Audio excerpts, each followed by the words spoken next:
Iginit ni Presidential Spokesperson Edwin Lacerda na walang politika sa paghatid ng tulong sa mga apektado ng Bagyong Lando. At ayon sa kalihim, ang mahalaga ay naipaabot ang tulong sa nangangailangan. Nilinaw pa ni Lacerda na sinuspinde ni dating DILG Secretary Mar Rojas ang kampanya para bigyan ng daan ng pagtulong sa mga apektadong lugar. Si Rocky Ignacio mag-uulat live. Rocky. Maraming salamat. Muling tiniyak ng Malacanang na walang politika sa panahon ng kalamidad.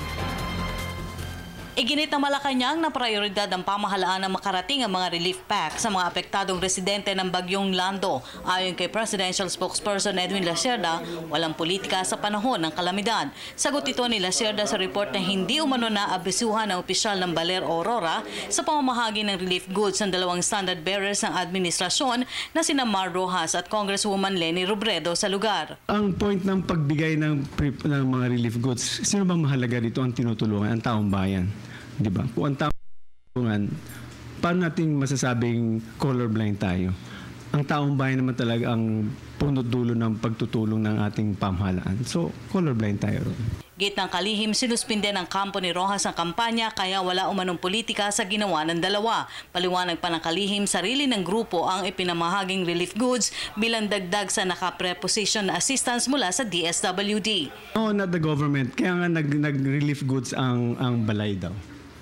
So, augmentation yon. Meron ng mga preposition goods, hindi ko ginamit ang goods ng gobyerno. Okay. Klaro tayo.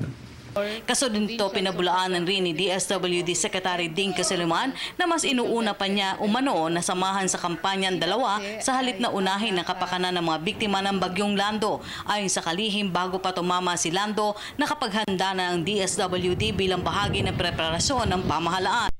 Nagpa ni Suliman na matagal nang naikasa ang event ng DSWD sa Region 12 ukol sa tagumpay ng Pantawid Pamilyang Pilipino program kung saan naimbitahan bilang resource person sina Rojas at Robredo. Proyekto ito ng DSWD bilang partisipasyon sa International Day of Eradicating Extreme Poverty sa ilalim ng United Nations.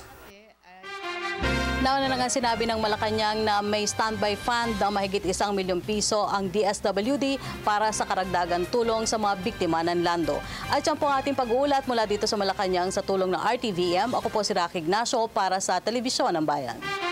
Maraming salamat, Rocky Ignacio.